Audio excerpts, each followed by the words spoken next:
20 annual leave days equals to 55 days of holiday.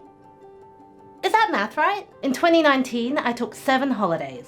I've used all my annual leave and have squeezed out 47 days of holiday, and I'm here to tell you how you can too. Anyone who's working full-time will have annual leave. This might change depending on where you are, but in Australia it's generally 20 days.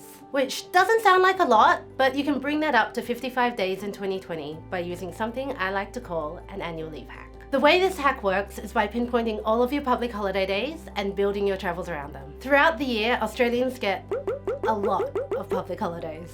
Once you've mapped out all the public holidays, you can then start planning your trips around them. For example, book over Easter and you can get a 16-day holiday break for just 8 annual leave days. If you really want to save on travel, you can take long weekends throughout the year and bust your leave some other time. New South Wales has 4 of these in 2020.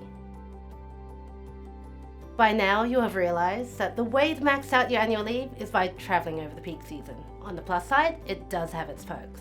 There's always plenty to do and see, including markets, parades, fireworks, and so much more. To max out peak season travel, pre-planning is key. Before you take off, do your research, find out what's happening and where, and make an itinerary so you don't miss out on anything. Also, pre-book those activities. The last time I travelled over Christmas was to Iceland, and my friends and I wanted to do an ice cave tour. Surprise, surprise, it was booked out every single day that we were there.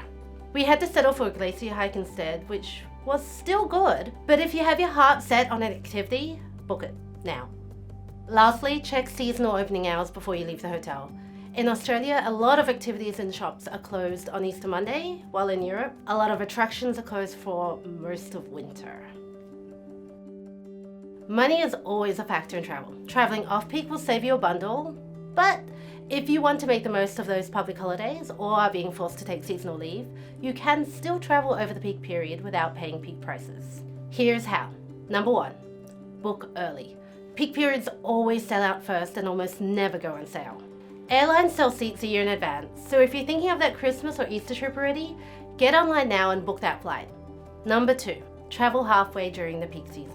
Most people over Christmas want to leave by December 20 or 21 and return by January 2 or 3. FYI, these are the most expensive dates to travel. Instead, travel further into the season. Try taking off Christmas Day or Boxing Day and coming home around January 5 or 6. Number 3, travel somewhere that doesn't share the same peak season as you. So say you want to go away over Australia Day. Don't stay in Australia because everybody else will have the same days off as you. Instead, try New Zealand or a South Pacific island, as it isn't their peak season and you'll likely find some cheap flights and accommodation. Number 4, take a flight with stopovers. Sounds painful, and it might be, but that's why no one else is booking those flights, and that's what makes them super cheap. There are some really cool airports out there, some even with butterfly gardens and movie theaters, so I promise you won't get bored. Number 5, use those reward points. Cash poor but points rich? You might want to cash them in. There are reward seats over the peak season, but they do get snapped up quick.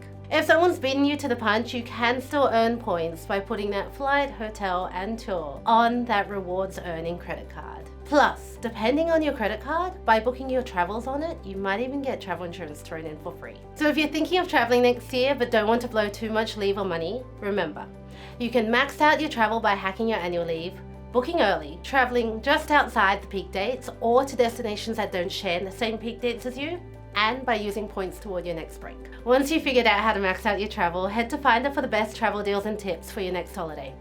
And if you have any travel tips yourself, let us know in the comments below.